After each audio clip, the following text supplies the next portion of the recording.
E estamos de volta com a parte 2 do informativo 877 do STJ, continuando agora com os julgados da quarta turma. O primeiro deles foi inserido na Constituição Federal, destaque da seguinte forma: em causas envolvendo Estado estrangeiro ou organismo internacional de um lado, e município ou pessoa residente no país, a apelação enviada ao STJ pode ser processada como recurso ordinário, aplicando-se os princípios da fungibilidade recursal e da primazia do julgamento de mérito, sem caracterizar erro grosseiro. Gente, temos um caso aqui que é bem específico, não é? Que está lá no artigo 150, inciso 2, a linha C da Constituição Federal. Compete ao STJ julgar, em recurso ordinário, as causas em que forem partes Estado estrangeiro ou organismo internacional de um lado e do outro, município ou pessoa residente ou domiciliada no país. Então, a ação do município contra o Estado estrangeiro, ou de uma pessoa contra o Estado estrangeiro, ou ainda de uma pessoa ou de um município contra o organismo internacional. Aí, essa ação está tramitando ali na Justiça Federal, foi sentenciada. Qual é o recurso cabível? É apelação? É não? É recurso ordinário, artigo 105, inciso 2, a linha C da Constituição Federal. No caso concreto, o que aconteceu? O município em questão apresentou uma apelação.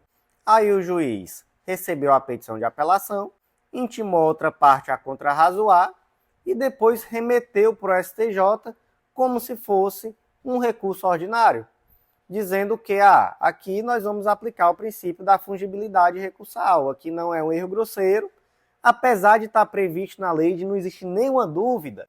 Se trata de uma hipótese que é tão específica, que é tão rara, não é, digamos assim, que não faz sentido a gente deixar de julgar o mérito por conta de uma questão meramente formal.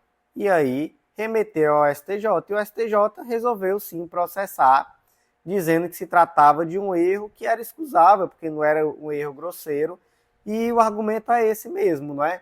Não é uma questão de ter uma dúvida razoável formalmente falando, porque está muito claro, né, no texto da Constituição Federal, recurso cabível ou recurso ordinário. Mas o STJ deu essa colher de chá, que não é tão comum assim, não é esse tipo de colher de chá, mas foi dado nesse caso concreto e se recebeu como se fosse um recurso ordinário, beleza? E o argumento foi realmente esse, de ser uma raridade estatística, né? Esse foi o termo utilizado.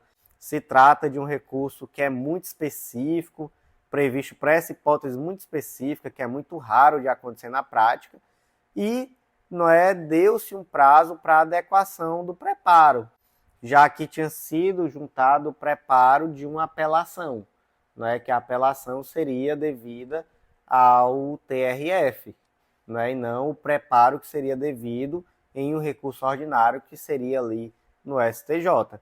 Então, se deu prazo ainda para essa adequação do preparo, beleza? Então, como é que ficou o destaque? Em causas envolvendo Estado estrangeiro ou organismo internacional de um lado e município ou pessoa residente no país, a apelação enviada ao STJ pode ser recebida como recurso ordinário, aplicando-se os princípios da fungibilidade recursal e da primazia do julgamento de mérito, sem caracterizar erro grosseiro. Seguindo em frente, próximo julgado agora, iniciando os julgados da quinta turma do STJ, foi inserido na Lei de Crimes Ambientais, destaque da seguinte forma: nos crimes ambientais previstos no artigo 38A da Lei 9605 de 98, que deixam vestígios, é indispensável a realização de exame de corpo de delito, não podendo a prova pericial ser suprida por outros meios quando a prova pericial era possível, sob pena de violação do artigo 158 do Código de Processo Penal. Então, gente, qual era o crime aqui especificamente? É o crime do artigo 38A da Lei de Crimes Ambientais: destruir ou danificar vegetação primária ou secundária em estado avançado ou médio de regeneração no bioma Mata Atlântica, ou utilizá-la com infringência das normas de proteção. É um crime com pena de detenção de 1 a 3 anos ou multa, ou ambas as penas cumulativamente. Aí qual foi o grande problema aqui no caso concreto? É que vocês concordam comigo que se trata aqui de um crime que deixa vestígios? Sim, não é um crime de supressão, de danificação, degradação, enfim, de vegetação. Então deixa vestígios. Então, se é um crime que deixa vestígios, o que é necessário? É necessário o exame de corpo de delito, não é? E aí, gente, o artigo 158 do Código de Processo Penal é muito claro no sentido de que se o crime deixa vestígios, é necessário o exame de corpo de delito e que esse exame de corpo de delito ele não pode ser suprido sequer pela confissão. Então, no caso concreto, não foi feito o exame de corpo de delito. Isso é algo que impede a punição estatal? É, gente, isso é algo que impede. Por quê? Porque só é possível afastar o exame de corpo de delito quando há alguma circunstância excepcional. Então, por exemplo, o vestígio já desapareceu e aí já não é possível mais fazer nenhum tipo de prova pericial. Aí vai ser possível você suprir com a prova documental, com a prova testemunhal. Agora, simplesmente fazer uma fiscalização, juntar umas fotos e não gerar nenhuma prova pericial e requerer a condenação sem qualquer indicação do motivo pelo qual você deixou de produzir essa prova pericial, aí não, né, gente? Aí não é possível, tá? E no caso concreto, não se demonstrou nenhum motivo para deixar de produzir essa prova pericial. Aparentemente era algo perfeitamente possível, mas não foi feito, então realmente não vai ser possível a condenação. Então, como é que ficou o destaque? Nos crimes ambientais previstos no artigo 38A da Lei 9605 de 98, que deixam vestígios, é indispensável a realização de exame de corpo de delito, não podendo a prova pericial ser suprida por outros meios quando a perícia era possível, sob pena de violação do artigo 158 do Código de Processo Penal. E o último julgado de hoje foi inserido no Código Penal, destaque da seguinte forma: a folha de resposta do exame da OAB é considerada documento público para fins penais, dada sua vinculação ao interesse público e à fé pública. Então, gente, imagine uma situação assim, ó. A Carolina, ela é uma candidata ao exame da OAB e ela participou de um esquema para fraudar a prova. Aí, como é que era o esquema? Ela se valia ali de uma folha de respostas adulterada, não é? Já com as respostas em quantidade suficiente ali para conseguir a aprovação. Aí, qual é a pergunta?